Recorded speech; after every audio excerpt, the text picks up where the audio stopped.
We are off to Glasgow. It's about to be a good time. I'm so excited. It's gonna- Why you Jamaican there? I You, am Jamaica. We're keeping this in. It makes great you content. guys welcome to Edinburgh now. Like what? That was great. We're keeping the good vibes going because we're just at the time of this recording. We're coming off of a really fun SmackDown review. Yeah. And we're going to keep those high spirits. But hello, all you BC WrestlePod nerds, and welcome to another Grapple Gurus predictions video. This time we have 2/3 of what I have newly dubbed the Wrestle Watch team, your WWE PLE review team here. And we are going to be giving our predictions for the upcoming Clash at the Castle PLE happening in Glasgow, Scotland for WWE. At the time of this recording, there are 5 matches. So the way that this is going to work is what I like to do for all these prediction videos is we're going to start with the matches that have been more recently announced and work our way backwards to the matches that have been announced and been known for the longest. So what's going to end up happening is at the end of the year, we're going to tally the final records for the WWE boys. And the winner will receive a prize, and the ultimate loser at the end of the year will figure some sort of punishment, even though we don't think it's a punishment because all of us here have no dignity nor shame left in our system. Yeah, We'll figure we're something gonna out. have to stretch to find an actual shameful punishment. There's not a lot left. Well, minus me, like a punishment would be like we have to turn the loser into we use glitter beard or whatever. Oh, please not the glitter beard. That might be one of the few things that I'm like, no, God, no. We'll figure something out. Maybe have them dress as a wrestler or something. It's not terrible. That's not a punishment, though. We would just do that anyway. I know. Look, there's nothing that I can do that could finish the punish. Or actually, that'd be really funny. I'd be like, just turn you into one of the old school wrestlers. Like, we'll figure something out. But anyways, me and the professor are here to give our predictions for Clash at the Castle. Yes. I'm actually looking forward to this pay-per-view. I think it's going to be a lot of fun. The matches that we have scheduled for it, I think they are going to slap, as the kids say. They are going to be a banger. As our other I like co-host, that off the top of my head, it doesn't look like a 6-hour card. It looks like a straight 3 hours. Everyone gets 30 minutes. Bring your A game. Yep. Let's go. Enjoy the rest of the evening. We were doing great because Dynasty wasn't too bad. Sure. Then we got to Double or Nothing. I'm like, Jiminy Age Christmas, you guys. Where it's like, let's do 7 hours of programming. Oh, come on. Granted, that Memorial Day was the next day, so I didn't have to feel the after effects, but that was long. It was a lot. Alrighty. So, Professor, are we ready to do this? Yeah. We could, try and do a bit of, well, no, that's more British than that. My Scottish has never been that good. It's been our dialect for me to get down. I could do that in pretty good. The one I don't have is a Glaswegian. That Glaswegian dialect is just straight. Really, I don't know what you're doing with that one. That one's like, again. What are you? Did you just say? Again. Like, I can understand the crazy Irish ones and most of the Celt things, but that Glaswegian one is like, wow. On a side note, awkwardly beautiful, in my opinion. Yeah, it is. On a side note, I wish Will was here because Will can get into that really quickly because he has partial heritage from that too. Oh, so Scottish, is he? Yes. Well, fantastic. Alrighty, Professor, let's get into this. So again, we're gonna start with the match that was most recently announced. So for the undisputed WWE Championship in an I Quit match, Cody Rhodes is going into Glasgow defending his title against the phenomenal one, AJ Styles. Literally, this is the most recent match to be announced because this is the most recent story we've been building. AJ faked a retirement 2 weeks ago on SmackDown. And on this past week's episode, Cody agreed to have a rematch with AJ, but AJ would have to win it under Cody's stipulation that he's going to make AJ quit. So this is why we got the I Quit match. I think and I hope that this match is just as good as the match they had at Backlash. I love me a good stipulation match, especially something where all the rules get thrown out the window. At the end of this, though, I foresee Cody Rhodes retaining his title, but I can make an argument as to why they would let AJ have it, but I picked Cody Rhodes to retain for this one. And so did Minnie, by the way, who I will be reading his picks as we go along. Part of me wants to pick AJ just because he is kind of a star in Europe. Like, he's a big deal over there. And I think there's the potential they could play that card a certain way. But then you got AJ Styles retiring. It doesn't really make sense to give him the title here when you know he's only got 6 or 7 months left. And Cody just got it. So are you going to really replay Cody going through all these again and what just went on? I do think it's Cody Rhodes. I think that's the safe bet. I do think there's plenty of shenanigans here. I don't think it's easy for Cody at all. My prop bet is that we do see the Papa Rhodes cowbell. And I think that we do see the strap come out, which would just be remarkable, and the crowd would go nuts for that. I think this has the potential to be the match of the night. Like, there's potential here that this is the one to go out on. I get the feeling that we're gonna do a rubber match, that we'll do 3 for 3, AJ and Cody. Like, that might be what AJ wants. Is I want my last 3 matches to be 4 big things and that storyline. I think the safe pick is Cody, but that's the only one that I'm like, I don't know, but we'll see. I feel a little more certain. I feel more confident that Cody retains here. We're going to talk about another match where I feel the least confident in, depending on how they want to book it. But we're going to save that for the very end, because next match we're going to talk about is for the WWE Women's Tag Team Championships. This is a good old-fashioned triple threat, which I learned that no other company can say triple threat because apparently WWE owns the copyrights to that name for the match stipulation. Because really, other companies call it like a trio, like, or a 3-way, which has a whole nother connotation if you're not paying attention out with wrestling. Yeah, or maybe it could be the same one in wrestling. You can't have a 3-way with 6 people. That's a totally different maneuver. That's a very different thing. That is, anyways. Was going to say something, but we're going to keep it PG on this episode. But we have our champions, Bianca Belair and Jade Cargill, unofficially named Black Girl Magic by me, and is going to stay that way, taking on the team of Zoe Stark and Shayna Baszler, as well as the Spooky Witches. That is the coven of Isla Dawn and Alba Fire. What I'm hoping from this match, I have picked. The reason we got here is on Raw, there was a championship match that got interrupted by Alba Fire and Isla Dawn. And then Zoe Stark and Shayna Baszler attacked everybody. Then on SmackDown, after Bianca and Jade's match against Indy Hartwell and Candice LeRae, the other 2 challenger teams came out and everybody fought once again, which then proceeded to have Bianca and Jade go to Nick Aldis and want to face both teams at Clash at the Castle. So there is where we got this. I don't think this is where Bianca and Jade should lose the titles quite yet. So I have picked Bianca Belair and Jade Cargill, Black Girl Magic, to retain. And what I'm hoping out of this match is that I want so much for our Glasgow girls to not get embarrassed. I'm hoping that Shayna or Zoe gets pinned. I don't want Alba or Isla to get pinned. I don't want any of our Scottish. Well, I mean, somebody has to get pinned in Bayley's match later. So, yeah. But I don't want to see Alba and Isla get pinned in this match. But Black Girl Magic retains. I think that's why Shayna Baszler and Zoe Stark are there. They'll work the pins somewhere between them. I do think it's too soon for Bianca Belair and Jade Cargill not to have the title. That one, I'm not saying this is an easy pick, but I could only imagine the shock for Alba Fire and Isla Dawn to get it. That would just be incredible and not deserving, like earning. Like, yeah, you're great. You could do a lot with this. I think there's just more coming down the pike for Bianca and Jade, that arc and where we're going.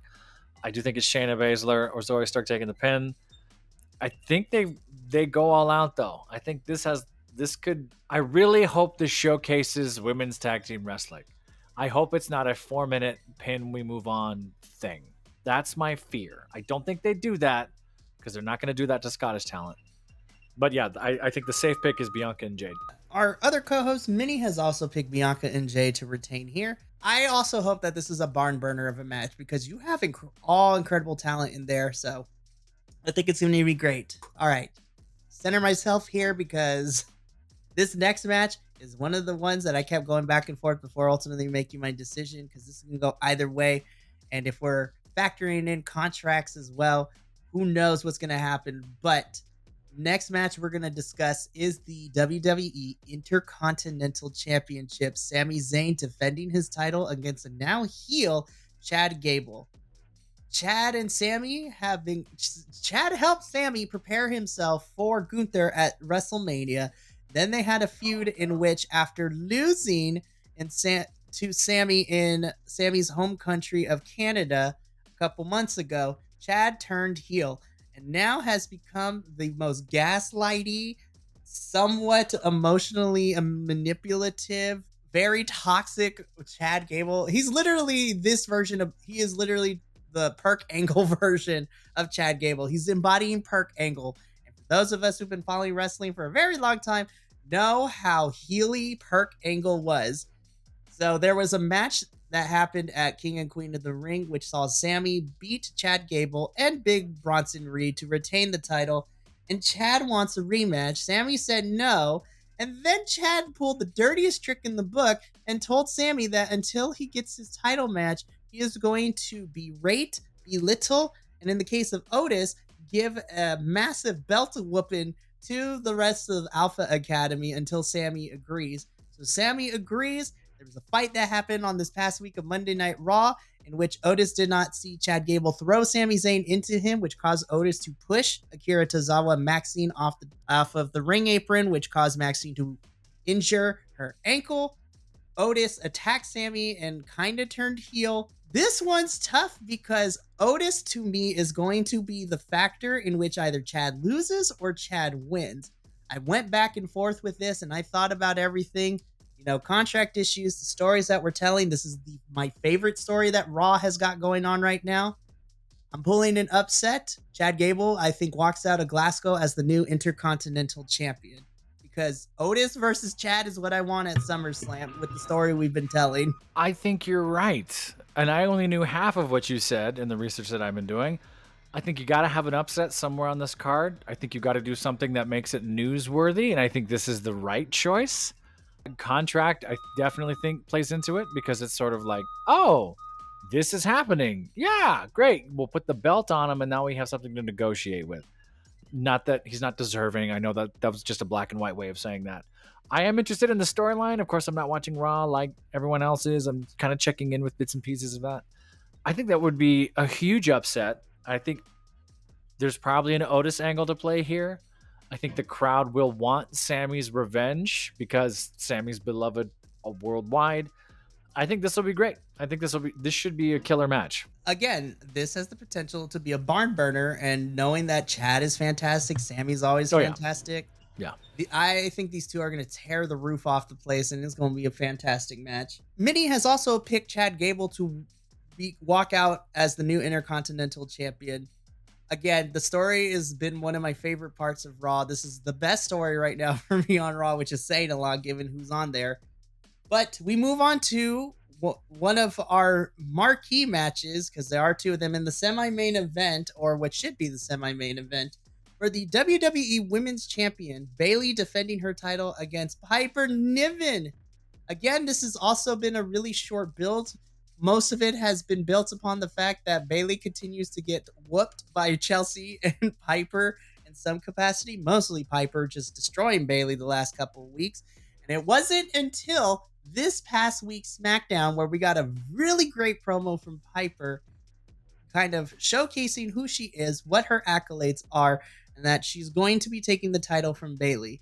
No, not to bury the lead or anything. I have picked Bayley to retain because I don't think this is the time for Bayley to lose the title. But what I'm hoping for this match, and Bayley is a really good person to always showcase her opponent to everyone else. I really want this match to showcase, like, this is what good booking and someone who knows how to book talent looks like. And I want this to be a showcase of Piper be like, I haven't really showed you the last 5 years because somebody else was in charge. But now that Triple H is in charge, let me show you why Triple H signed me to NXT UK to begin with. I also hope this is a bar. All these matches are probably potential to be barn burners because the people that are involved in it is fantastic. But I have Bayley retaining here, but I'm really hoping to see this be a showcase more so for Piper than anything else. I agree. I absolutely agree. I'm picking Bayley for this one as well. I just think it's too soon for her to drop the title. I do wish there was more build here. We've only had really a month coming into it, but I get it. I understand. I think Piper shows out. I think it's, if there were rankings and we were picking them and it was sort of match of the night, and I don't pick those. If you've followed this channel, you know I hate picking that sort of stuff. But if it's like 1A, in my opinion, I think it's Cody Rhodes, AJ Styles, and then this one should be 1A right underneath it. Very much so.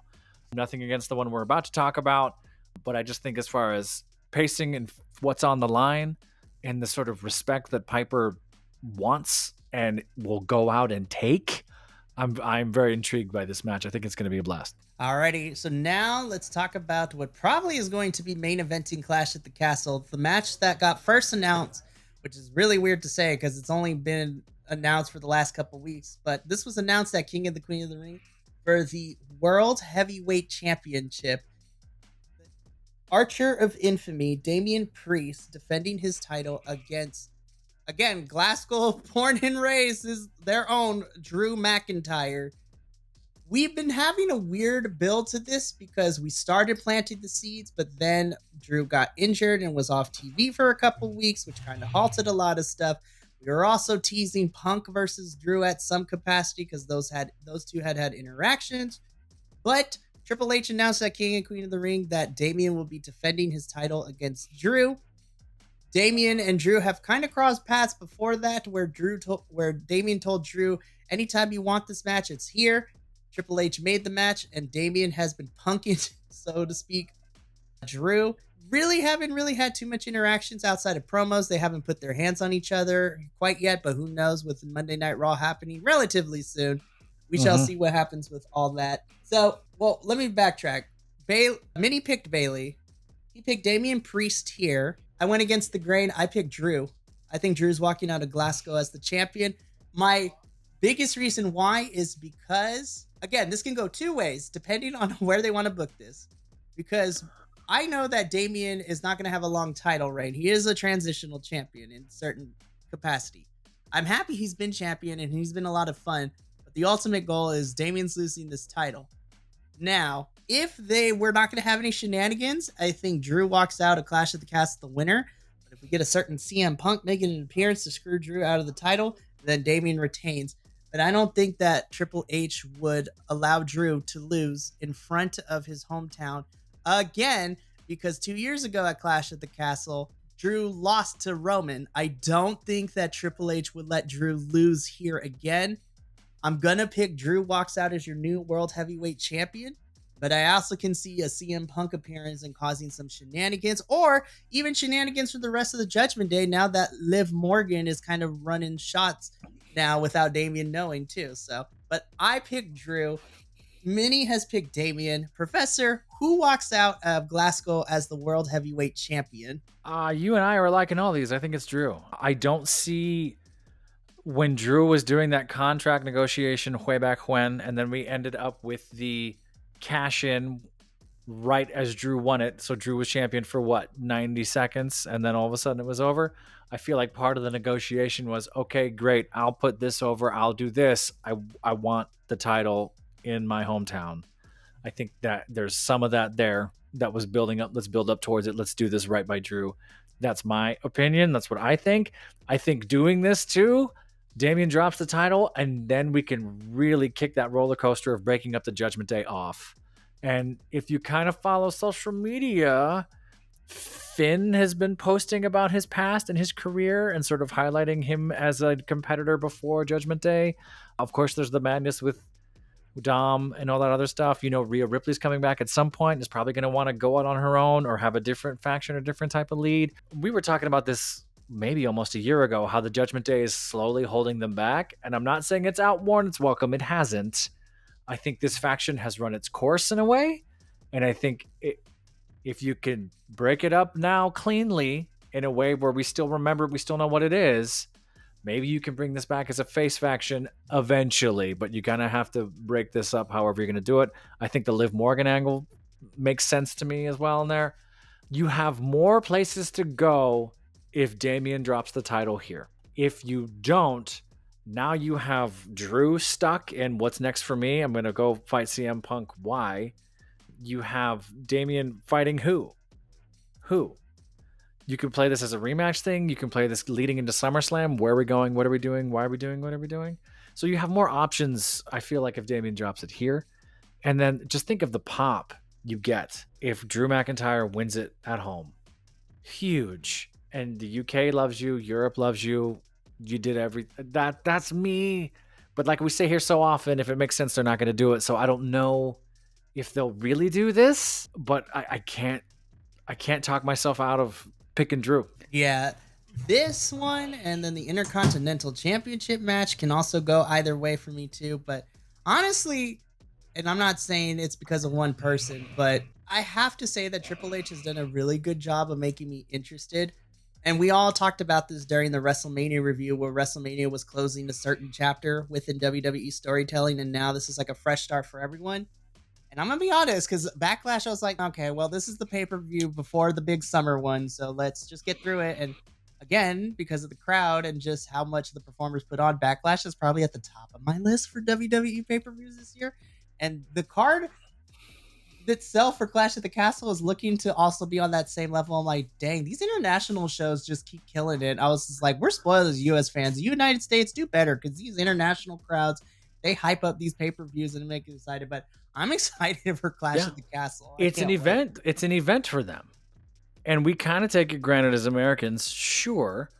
But it's sort of like, hey, they're coming to town 2 to 3 times a year. And it's the only thing we want in Europe. I mean, internationally, wherever else they're really going.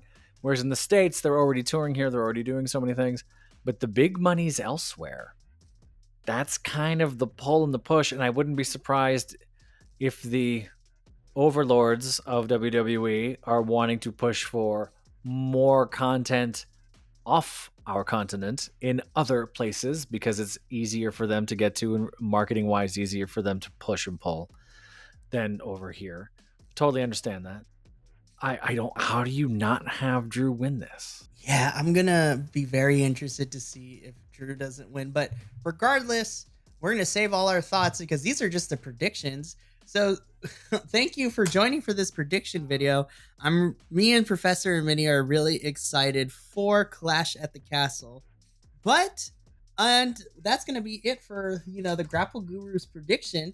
Make sure that you tune in Monday, this June 17th in the evening to see the Wrestle Watch boys of your WWE team.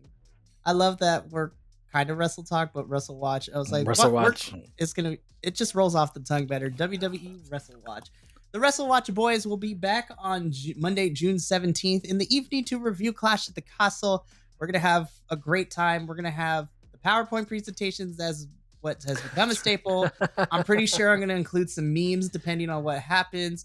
I love using memes now for these reviews. And we're live on that, right? That's live. And we are live for those, which is great. So if you pop in, our homie Callum, who's been popping in for the last couple of pay-per-views for AEW and WWE, he gets in on the action too. So let your voice be heard. Come join us on the 17th as we review live Clash at the Castle. But me and Professor got to get up on out of here. We will see you for the review, but from all of us here at BC WrestlePod, remember, take care of yourself, love one another, stay iconic, and more importantly than anything, you deserve to finish your story. So until next time, sayonara, adios. Thank you so much for tuning in to another Vibe Tribe production. What's gonna happen next time? Well, you're gonna have to tune in to find out. But until then, remember, take care of yourself, love one another, and as always, make sure that you keep the good times rolling. Thank you for being here, and we'll see you next time.